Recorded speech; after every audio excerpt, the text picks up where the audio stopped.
لله كفى وسلام على عباده الذين اصطفى أما بعد فأعوذ بالله من الشيطان الرجيم بسم الله الرحمن الرحيم إن الله وملائكته يصلون على النبي يا أيها الذين آمنوا صلوا عليه وسلموا تسليما سورة الإبراهيم اللهم صل على محمد النبي الأمي وعلى آله وسلم تسليما اللهم صل على محمد وعلى آل محمد كما صليت على إبراهيم وعلى آل إبراهيم إنك حميد مجيد اللهم بارك على محمد وعلى آل محمد كما باركت على إبراهيم وعلى آل إبراهيم إنك حميد مجيد قال الله تعالى في كلامه المجيد وفي القرآن الحميد يا أيها الذين آمنوا كتب عليكم الصيام كما كتب على الذين من قبلكم لعلكم تتقون صدق الله العظيم وقال النبي صلى الله عليه وسلم من صام رمضان إيمانا واحتسابا غفر له ما تقدم من ذنبه أو كما قال عليه الصلاة والتسليم সমস্ত প্রশংসা সমস্ত গুণগান সমস্ত গুণকীর্তন সে মহান রব্বুল ইজ্জত আল্লাহ তাআলার দরবারে ইলাহিতে যে রব্বুল আলামিন আমাকে এবং আপনাকে সপ্তাহের মধ্যে শ্রেষ্ঠ মাসে উত্তম মাসের শ্রেষ্ঠ দিনে গুনার হাত থেকে বাঁচিয়ে তিনার ঘর বাইতুল্লাহ মসজিদের মধ্যে আগমন করিয়েছেন সে রব্বুল আলামিনের উপর সর্বপ্রথম কৃতজ্ঞতা শুকরিয়া আদা করি সকলেই উচ্চ আওয়াজে পড়ি আলহামদুলিল্লাহ পরে পরে যে নবীর স্থান যিনাকে সৃষ্টি করলে আসমান ও জমিন চন্দ্র তারা কিছুই সৃষ্টি হতো না নবীকুলের শিরোমণি নবীদের নবী আহমদ মুস্তাফা মুহাম্মদ মুরতজা রাসূল পাক সাল্লাল্লাহু আলাইহি ওয়াসাল্লাম যিনি আজ মদিনার মুনাওয়ারার উপরে শুয়ে শুয়ে উম্মতের জন্য কাঁদছেন সরাই পাকের দরবার শরীফে এখানে দরুদের নজরানা পেশ করে সকলে বলি সাল্লাল্লাহু আলাইহি ওয়াসাল্লাম আলহামদুলিল্লাহ আজকে আমরা শ্রেষ্ঠ মাস রমজানুল মুবারক মাসের প্রথম জুমাতে একত্রিত হয়েছি এই রমজান মাস এতটাই গুরুত্বপূর্ণ মাস এতটাই পাওয়ারফুল মাস এতটাই দরকারি এতটাই আমাদের জন্য ইম্পর্টেন্ট মাস যেমন একটা বছরে একটা মানুষের জন্য যেমন একটা আলুর সিজন থাকে সে আলুর সিজনে আলু যদি চাষ করতে আলুটা ভালো হয় ধানের সিজন একটা ধান থাকে সেই সময়ে ধানটা করলে ভালো হয় সেরকমই উম্মতে মুহাম্মাদির জন্য একটা স্পেশাল মাস স্পেশাল দিন আল্লাহ তৈরি করেছে এই স্পেশাল মাসটা হলো রমজান মুবারক মাস মুসলমানদের জন্য উম্মতে মুহাম্মাদিদের জন্য একটা সিজন আমাদের পূর্বে অন্যান্য নবীর সময়ে যে সময়ে রমজান রোজা ফরজ ছিল সেটা হচ্ছে মুহররম মাসের 2 দিন অর্থাৎ 9 ও 10 তারিখ 10 তারিখে মাস ছিল তবে ইহুদিরা 10 তারিখে শুধু রাখতে বলে আল্লাহ রাসূল সাল্লাল্লাহু আলাইহি ওয়াসাল্লাম পরবর্তীতে সেটা উনি কি করেছিলেন বলেছিলেন যে তোমরা 9 ও 10 উভয় তারিখ অথবা 10 11 তারিখ তোমরা রোজা রাখো কিন্তু পরবর্তী সময়ে নবম হিজরিতে আমার আপনার জন্য হযরত মুহাম্মদ মুস্তাফা সাল্লাল্লাহু আলাইহি ওয়াসাল্লাম রাসূল পাক সাল্লাল্লাহু আলাইহি ওয়াসাল্লামের উপর এই রমজানকে ফরজ করা হলো এই রমজান মাসে রোজাটাকে ফরজ করা হলো এই রমজান মাস কতটা গুরুত্বপূর্ণ মাস আল্লাহ রাসূল সাল্লাল্লাহু আলাইহি ওয়াসাল্লাম জানাচ্ছেন মান সামা রমাদানা ঈমানান ওয়া ইহতিসাবান গুফিরা লাহু মা তাকদ্দামা মিন যামবি তোমাদের মাঝে হে আমার উম্মত আল্লাহ রাসূল সাহাবাকে বললেন হে আমার সাহাবীরা তোমরা শোনো তোমরা যদি রমজানুল মুবারক মাসে একটা দিন যদি নেকির আশায় ঈমানের সঙ্গে নেকির আশায় একটা রোজাকে তোমরা রাখো আমার আল্লাহ পাক রব্বুল আলামিন তোমাদের পূর্বে সাগীরা কাবীরা সমস্ত গুনাহগুলোকে আল্লাহ maaf করে দিবেন বলুন না সুবহানাল্লাহ তাহলে আমাদের জন্য এত ইম্পর্টেন্ট আমাদের জন্য এতটা সুযোগ আল্লাহ ফ্যাসিলিটি আমাদের জন্য দিয়েছে এত ফ্যাসিলিটি অন্য কোনো নবীর উম্মতের জন্য ছিল না তো আল্লাহ নবী সাল্লাল্লাহু আলাইহি ওয়াসাল্লাম আমাদেরকে জানালেন যে তোমরা এই রমজানুল মুবারক মাসে তোমরা বেশি বেশি পরিমাণে রোজা রাখো বেশি বেশি পরিমাণে তোমরা ইবাদত বান্দেগি করো তোমরা নফল নামাজ পড়ো তোমরা নফল কাজ করো আল্লাহ রাসূল সাল্লাল্লাহু আলাইহি ওয়াসাল্লাম হাদিসের মধ্যে জানিয়েছে যে তোমরা জবানে উচ্চারণ করো অন্তরে বিশ্বাস করো আর কি করো কাজে করে দেখাও সেটা কি সুবহানাল্লাহি ওয়া বিহামদিহি সুবহানাল্লাহিল আযীম তোমরা এই তাসবিহটা সবাই বেশি বেশি করে পড়ো যদি পড়ো কি হবে আসমানের নিচে জমিনের উপরে যতটা জায়গা ফাঁকা আছে, এই যে শূন্য জায়গাটাকে আল্লাহ পাক রব্বুল আলামিন সওয়াব দিয়ে ভরপুর করে দিয়ে থাকে। বলুন না সুবহানাল্লাহ। তো আমাদেরকে আপনাদেরকে আল্লাহ রাসূল সাল্লাল্লাহু আলাইহি ওয়াসাল্লাম যে বললেন যে তোমরা কি করো, এই রমজান মাসে এই তাসবিহগুলো বেশি বেশি করে পড়ো, তাহলিল বেশি বেশি করো, ইবাদত বান্দেগি বেশি বেশি করে করো। কোরআনুল কারীমের মধ্যে আল্লাহ পাক রব্বুল আলামিন ইরশাদ করলেন, ইয়া আইয়ুহাল্লাযীনা আমানু কুতিবা আলাইকুমুস সিয়াম কামা কুতিবা আলাল্লাযীনা মিন ক্বাবলিকুম লাআল্লাকুম তাত্তাকুন। আল্লাহ পাক রব্বুল আলামিন পবিত্র কালামুল্লাহ শরীফের মধ্যে ইরশাদ করলেন, ইয়া আইয়ুহাল্লাযীনা আমানু, হে ঈমানদার বনেরা, হে বিশ্বাসী বনেরা, হে মুত্তাকি বনেরা, শোনো তোমাদের উপর কুতিবা আলাইকুমুস সিয়াম, তোমাদের উপর রোজাকে ফরজ করা হলো, রমজান মাসের রোজাকে ফরজ করা হলো কিরকম? কুতিবা আলাইকুমুস সিয়াম কামা কুতিবা আলাল্লাযীনা মিন ক্বাবলিকুম লাআল্লাকুম তাত্তাকুন, যেরকম তোমাদের পূর্ববর্তীদের উপরে আমি আল্লাহ পাক রোজাকে ফরজ করেছিলাম। কিসের জন্য রোজাকে ফরজ করলাম? তোমরা যাতে মুত্তাকি হও, পরহেজগারি হও, তোমরা যাতে সুন্দরভাবে নিজের জীবনটাকে তৈরি করতে পারো, এই সিজনে তোমরা বেশি বেশি করে আমল করতে পারো, তোমরা মুত্তাকি যাতে হতে পারো, পরহেজগারি হতে পারো, তার জন্য তোমাদেরকে এই রমজান মাস আমি উপহার দিলাম। রমজান মাস রব্বুল আলামিন আমাদেরকে উপহার দিলেন কিসের জন্য? মুত্তাকি হওয়ার জন্য, পরহেজগারি হওয়ার জন্য। তো পরহেজগারি অর্থাৎ কি?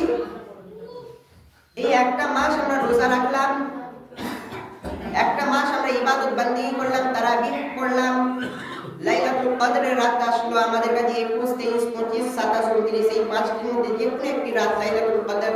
তো এই লাইলাতুল কদরের রাতে আমরা জাগরণ করে ইবাদত বান্দেগি করলাম।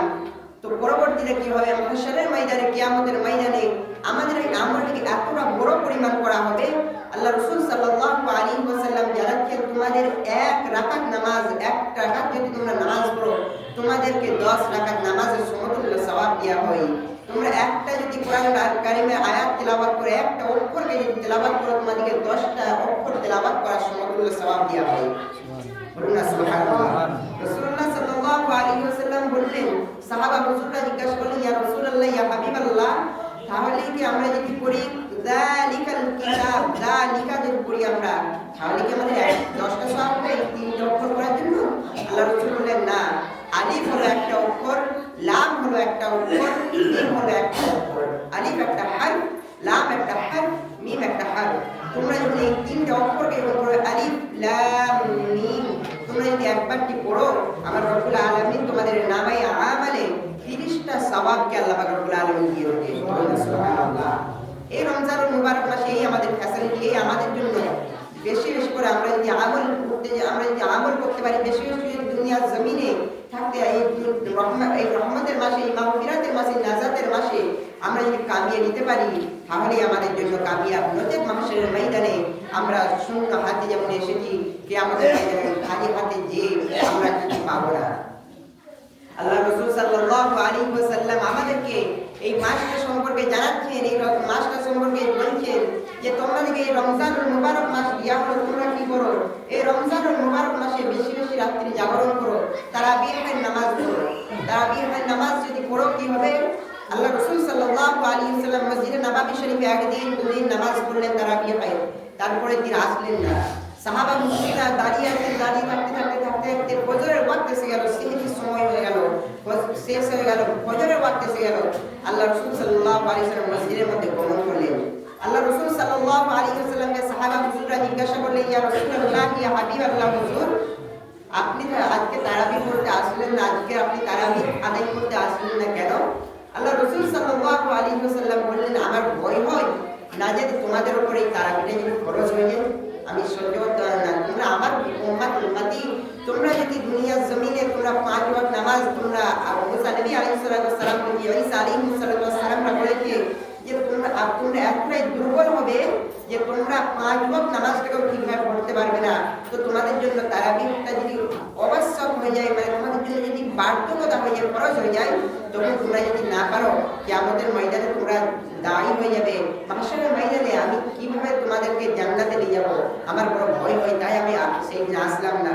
তো আল্লাহ রাসূল সাল্লাল্লাহু আলাইহি ওয়াসাল্লাম তারপরেই জানালেন, তবে আমার সাহাবারা তোমরা শোনো, তোমরা যদি কি করো, এই তারাবিহের নামাজ যদি তোমরা আদা করো, তোমরা যদি তারাবিহের নামাজটাকে কন্টিনিউয়াসলি যদি আদায় করো, তোমরা যদি পড়ো, আমি রাসূল তোমাদেরকে যেমন রমজানে একটা দিন নেকির আশায় ইমানের অবস্থায় রোজা রাখলে যেমন তোমাদের গুনাহকে মাফ করা হয়, তেমনি রূপ তোমাদেরকে আমার আল্লাহ পাক রব্বুল আলামিন তোমাদের এই তারাবিহের জন্য তোমাদের জীবনের আগের যত গুনাহ আছে আমার রব্বুল আলামিন আপনারা আমার সমস্ত গুনাহ খাতাকে মাফ করে দেন।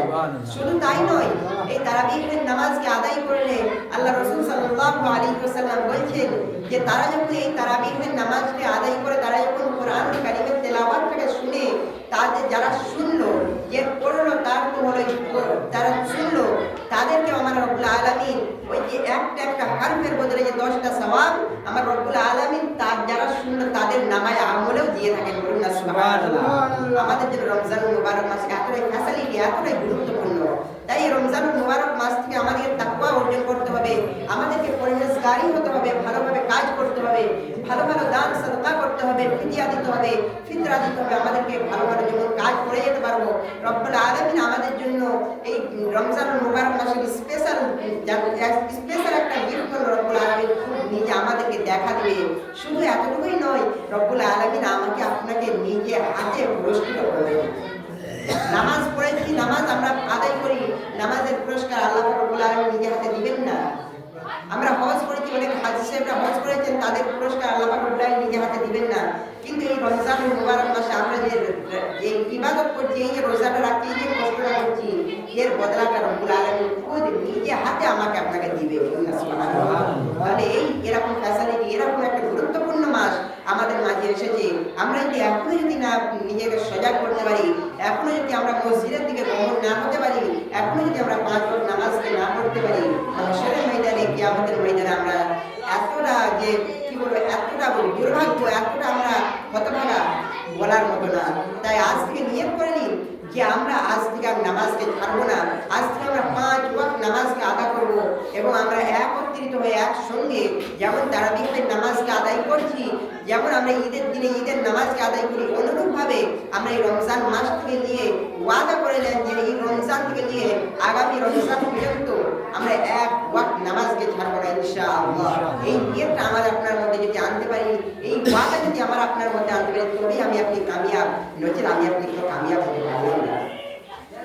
আল্লাহ রাসূল সাল্লাল্লাহু আলাইহি ওয়াসাল্লামকে সাহাবা হুজুররা জিজ্ঞাসা করলেন, ইয়া রাসূলুল্লাহ, ইয়া হাবিবাল্লাহ হুজুর, এই রমজানুল মুবারক মাস আমাদের কাছে আসছে, এই রমজানুল মুবারক মাসকে আমরা পাচ্ছি, তো এই রমজানুল মুবারক মাসকে আমরা পাওয়ার পরে আমরা যদি একটা রোজাকে ছেড়ে দিই অথবা একটা ওয়াক্তের নামাজকে ছেড়ে দিই, তাহলে কি আমাদের যেরকম আল্লাহ রাসূল বলেছে যে 1 ওয়াক্ত নামাজ পড়লে 10টা ওয়াক্তের নামাজের সমতুল্য সওয়াব, 1 রাকাত নামাজ পড়লে 10 রাকাত নামাজের সমতুল্য সওয়াব, তো অনুরূপ কি আমাদের 10 ওয়াক্ত নামাজ কাজা করার সমান গুনাহ হবে?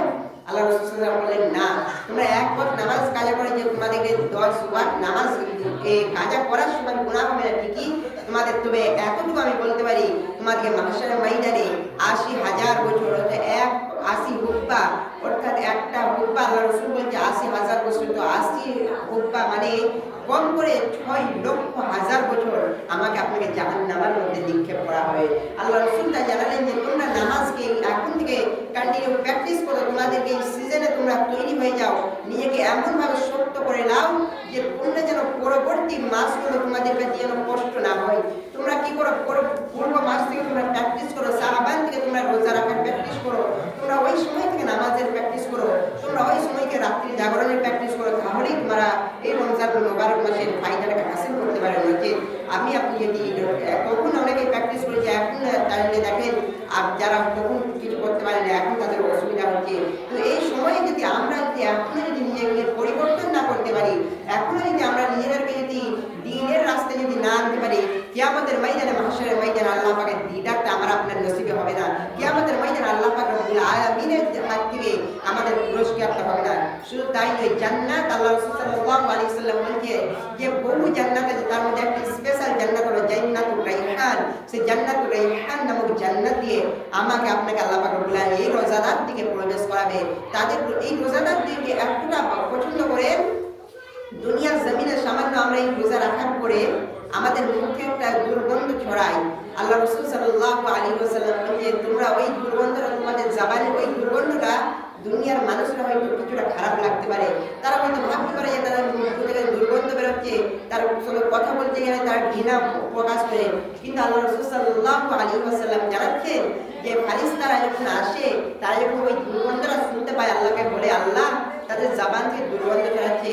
আমার আল্লাহ পাক বলে যে আমার ওই বান্দা বান্দীরা সারাদিন রোজা রেখেছে, তাদের মধ্যে যে দুর্গন্ধ ছড়াচ্ছে, এই দুর্গন্ধটা থেকে ওই মিসকে আম্বারের খুশবু থেকে আমার কাছে অধিক প্রিয় এই রোজাদারের মুখের দুর্গন্ধ। তাহলে এই রমজান মাস, এই আমাদের ট্রেনিং এর মাস, এতটা সুন্দর মাস, এতটা গুরুত্বপূর্ণ মাস, আমি আপনি এখনো যদি না ফায়দা করে নিতে পারি, হাসিল করে নিতে পারি, তাহলে কিছু করার নেই। আল্লাহ রাসূল সাল্লাল্লাহু আলাইহি ওয়াসাল্লাম আমাদের আপনাদেরকে যে গুনাহ থেকে বাঁচার জন্য বহু রাতে রমজান দেখিয়ে দিয়েছে। আল্লাহ রাসূল জানেন মান কামা লাইলাতুল কদরি মিন ঈমান ওয়া ইহতিসাবান গুফিরা লাহু মা তাকদ্দামা মিন যামবি। একই হাদিস তিনবার বলেছে, তিনবার তিনটে বিষয় বলেছে। প্রথমবার বলেছে তোমরা যদি ঈমানের সঙ্গে রোজা রাখো, দ্বিতীয়বার বলেছে তোমরা যদি ঈমানের সঙ্গে তারাবিহের নামাজটা আদায় করো, আর ৩ নাম্বার বলেছে তোমরা যদি লাইলাতুল কদরের রাত্রি তোমরা যদি ঈমানের সঙ্গে যদি জাগরণ করো, তোমাদেরকে আল্লাহ পাক রব্বুল আলামিন বিনা হিসাবে মাহশারের ময়দানে আল্লাহ পাক চাইলে জান্নাত দিতে পারে। শুধু তাই নয়, বিনা হিসাবে আমাকে আপনাকে পার করে দিতে পারে। আল্লাহ পাক রব্বুল আলামিন নিজে হাতে পুরস্কৃত করে জান্নাতুল রায়হান থেকে প্রবেশ করে দিতে পারে। সুবহানাল্লাহ। এতটা ফজিলত, এতটা গুরুত্বপূর্ণ মাস আমাদের কাছে এসেছে, এখনো আমরা তৈরি হতে পারছি না, এখনো আমি আপনি অনেকে রোজা রাখি না, এখনো আমি আপনি অনেকে তারাবিহের নামাজ পড়তে আসি না। এই মসজিদ তারাবিহের নামাজ যখন হবে, তখন ইমাম সাহেব সামনে কাতারে যখন তারাবিহের নামাজ পড়বে, আলহামদুলিল্লাহি রাব্বিল আলামিন আর রহমানির রহিম, আল্লাহ পাক রব্বুল আলামিন তখন বলে হে আমার সাহাবী, হে আমার ফারিস্তারা, তোমরা দেখো ওরা কি চায়, সারাদিন রোজা রাখার পরেও ওরা 20 রাকাত নামাজ আদায় করছে, ওরা আমাকে খুশি করার জন্য করছে।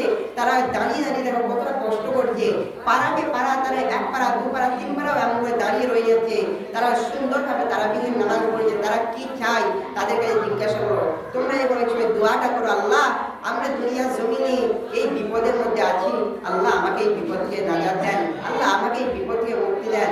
আল্লাহ রাসূল সাল্লাল্লাহু আলাইহি ওয়াসাল্লাম জানাচ্ছেন যে তোমার দোয়াটা কবুল হয়ে যায়। শুধু তাই না, আল্লাহ রাসূল সাল্লাল্লাহু আলাইহি আল্লাহ রাব্বুল আলামিন আরো জানাচ্ছেন যে উদউনি আস্তাজিব লাকুম, বান্দা তোমরা চাও আমি আল্লাহ দিব, বান্দা তোরা আমার কাছে চা না, আমি আল্লাহ তোদের দেওয়ার জন্য তৈরি আছি। তোরা কিন্তু চাইতে পারিস না, তোরা বলতে পারিস না, তোরা ওই সময়গুলো চা, তারাবিহের নামাজের পড়ে চা, 5 ওয়াক্ত নামাজের পড়ে চা, তোরা ইফতারকে সামনে রেখে চা, আমি আল্লাহ তোদের ইফতারকে সামনে রেখে দেবো। তোরা খুব কষ্ট পাস, তোরা এই যে পিপাসায় যে কলিজাটা শুকিয়ে যায়, কিন্তু তোদের সামনে ওই যে ইফতারটা রাখা থাকে, কিন্তু তোরা খাস না। তোরা তখন আমার কাছে চাইতে পারিস না যে আল্লাহ আমি এত বড় মুসিবতের মধ্যে আছি, আল্লাহ আমি ঋণের মধ্যে আছি, আল্লাহ আমি বড় মাজলুমে হালতে আছি, আল্লাহ আমার উপর জুলুম হচ্ছে, আল্লাহ আপনি আমাকে হেফাজত করুন, আল্লাহ মুসলমান কওমকে হেফাজত করুন। আল্লাহ রাসূল সাল্লাল্লাহু আলাইহি ওয়াসাল্লাম জানাচ্ছেন যে যখন একত্রিত হয়ে যখন 10টা মানুষ ইফতারের সামনে রেখে বসে, তখন ওই যে মানুষগুলো যখন সূরা ফাতিহা, সূরা ইখলাস, দুরূদ শরীফ পড়ে, যখন আল্লাহ পাকের দরবারে দুটো হাতকে তুলে বলে আল্লাহ আমি তো দুনিয়ার জমিনে এত গুনাহ করেছি, কিন্তু আল্লাহ তোমাকে তো ভুলি না, আল্লাহ দুনিয়ার জমিনে আল্লাহ এত পাপ করেছি, আল্লাহ তোমাকে তো ভুলি না, আল্লাহ দুনিয়ার জমিনে সব করেছি, কিন্তু তোমার হুকুমকে তো ভুলি না, আল্লাহ আমাকে মাফ করে দাও না। তখন ওই মানুষগুলো যখন আল্লাহর কাছে এইভাবে যখন রনাজারি করে, যখন কান্না করে, আমার আল্লাহ পাক সহ্য করতে পারে না, ফারিস্তাদিকে বলে হে আমার ফারিস্তারা, শোনো তোমরা যে দুনিয়ার জমিনে আমি যখন মানুষকে সৃষ্টি করেছিলাম, তখন তো তোমরা বলেছিলে যে আল্লাহ মানুষ কেন সৃষ্টি করেছো, আল্লাহ মানুষকে কেন তৈরি করেছো, ওরা তো দুনিয়ার জমিনে ফিতনা ফাসাদের মধ্যে লিপ্ত হয়ে যাবে, ওরা তো ঝগড়া ঝাঁটির মধ্যে লিপ্ত হয়ে যাবে, ওরা তো খুন খারাপের মধ্যে লিপ্ত হয়ে যাবে, আল্লাহ আমরা কি তোমার ইবাদত করি না? তখন ফারিস্তাকে বলে হে আমার ফারিস্তারা, তোমরা কি দেখতে পাও না, তোমরা দেখো আমার ওই বান্দা বান্দিগুলো, আমার ওই আখিরি জামানের নবীর উম্মতিনেগুলো, তারা কতটা কষ্ট করে, তারা সারাদিন না খেয়ে সেই সেহরি খেয়েছে, একটু পানি খেতে পেয়েছে কি না পেয়েছে, সারাদিন কলিজাটা শুকিয়ে যাচ্ছে, তারপরেও তারা এক ফোঁটা পানিকে গলার মধ্যে দেয় না, তারা মুখের মধ্যে পানি নিয়েছে, কিন্তু ভয়টা আমার করেছে, আমি আল্লাহ আমাকে ভয় করেছে, আমার তারা তাকওয়া করেছে, তারা কি করেছে নিজেকে পরিবেশ করেছে, তো তারা এখন কি চাইছে একটু আমার কাছে বলো। আল্লাহ পাক তো সবই শুনতে পায়। যখন ফারিস্তারা বলে আল্লাহ তারা তোমার কাছে মাফ চাইছে, আল্লাহ তারা তোমার কাছে নাজাত চাইছে, আল্লাহ তারা কবরবাসীদের জন্য দোয়া করেছে, আল্লাহ তখন বলে যে হে আমার বান্দা বান্দিরা, তোরা শোন, দুনিয়ার জমিনে তোরা আজকে যে এই কাজটা করলি, তোরা আজকে এই যে ইফতারকে সামনে রেখে যে তোরা বসেছিলি, তোরা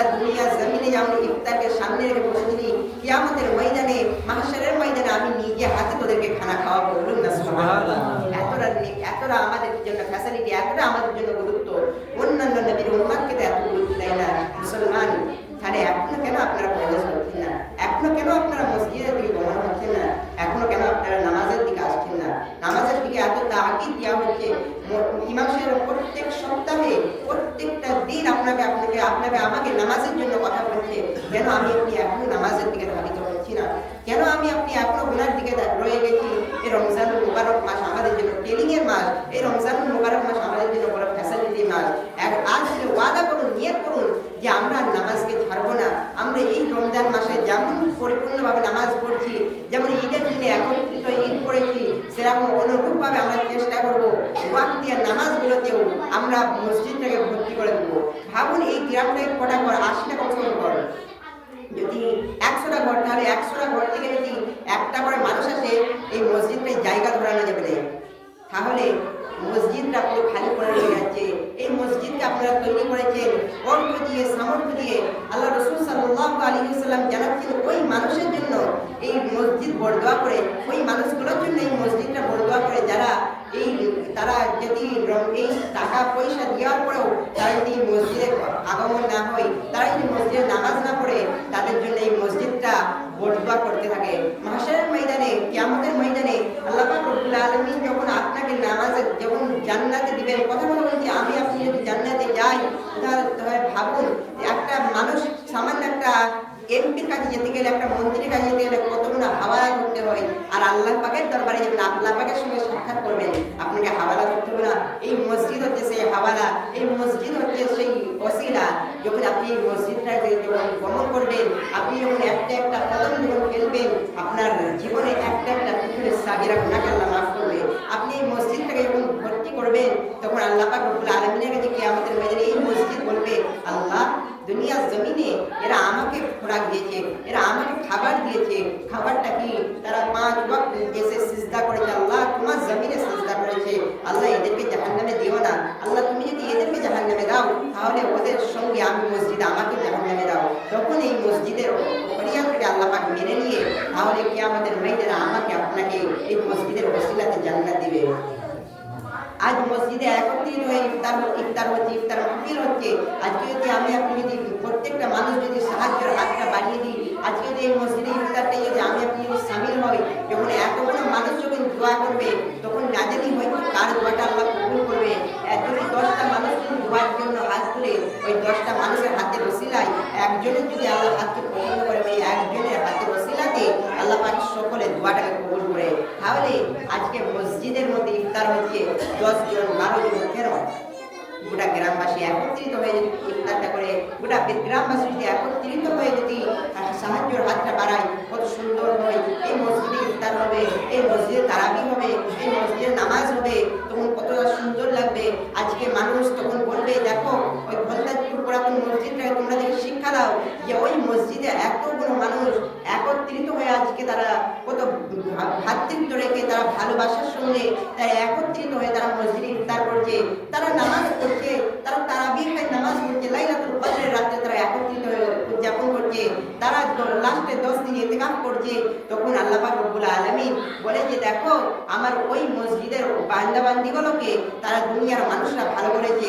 যখন ওই একটা মানুষ যখন চলে যায়, আল্লাহ রাসূল বলছে তারা যখন চলে যায়, ফারিস্তারা এসে খোঁজ নিতে থাকে যে ওই মানুষটা কেমন ছিল। উদাহরণস্বরূপ বলি, আমি যদি আজকে ইন্তেকাল করে যাই, আমি যদি আজকে দুনিয়ার জমিন ছেড়ে চলে যাই, কালকে আমার কথা আর কেউ মনে রাখবে না, দুদিন পরে আমার কথা আর কেউ ভাববে না। তখন কি হবে?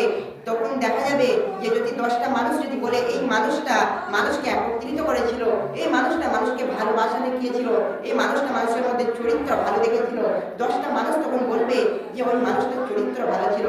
ফারিস্তারা যে বলে আল্লাহ দুনিয়ার মানুষেরা তাকে ভালো বলেছে, তখন মাহশারের ময়দানে আল্লাহ পাক রব্বুল আলামিন বলে দুনিয়ার মানুষেরা যাকে ভালো বলেছে, আমি আল্লাহ তাকে ভালোবেসে আমি দয়া জান্নাত দিলাম।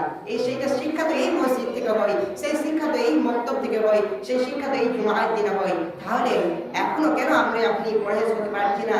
এখনো কেন আমি আপনি একত্রিত করতে পারছি না? তাহলে একটু ভেবে দেখুন, যদি মাহশারের ময়দানে আল্লাহ পাক রব্বুল আলামিন প্রশ্ন করে যে বান্দা তোমাকে আমি একটা মাস দিয়েছিলাম, একটা দিন দিয়েছিলাম, যে দিনটা খুব গুরুত্বপূর্ণ মাস দিয়েছিলাম, খুব গুরুত্বপূর্ণ দিন দিয়েছিলাম সেই দিনে তোমরা মসজিদে ছিলে না কেন, তখন আল্লাহ পাক রব্বুল আলামিনের দরবারে কিভাবে মুখ দেখাবেন? তাই বলি আমাকে আপনাকে চেষ্টা করতে হবে যে এই মাসটা আমাকে আপনাকে আমলিয়াতের মধ্যে কাটানো, ইসলাম যেভাবে শিক্ষা দিয়েছে, আল্লাহ রাসূল যেভাবে শিক্ষা দিয়েছে অনুরূপভাবে আমাকে আপনাকে কাটানোর চেষ্টা করতে হবে। আল্লাহ পাক রব্বুল আলামিন আমাকে আপনাকে সকলকে একত্রিত হয়ে 5 ওয়াক্ত নামাজের সঙ্গে তারাবিহের নামাজ সকলকে আদায় করার মতো তৌফিক দান করুন। সকলকে আল্লাহুম্মা আমিন। ঈদুল ফিতর পর্যন্ত আমাদের সকলকে পৌঁছে দিন। সকলকে আল্লাহুম্মা আমিন। প্রত্যেকটা রমজান মুবারক মাসে হককে আল্লাহ পাক আদায় করার মতো তৌফিক দান করুন। সকলকে আল্লাহুম্মা আমিন। আল্লাহ পাক আমাদের সকলকে শোনার থেকে পড়ার থেকে বেশি বেশি পরিমাণে আমল করার তৌফিক দান করুন। সকলকে আল্লাহুম্মা আমিন। ওয়া আখিরু দাওয়ানা আলহামদুলিল্লাহি রাব্বিল আলামিন। আসসালামু আলাইকুম ওয়া রাহমাতুল্লাহি ওয়া বারাকাতুহু।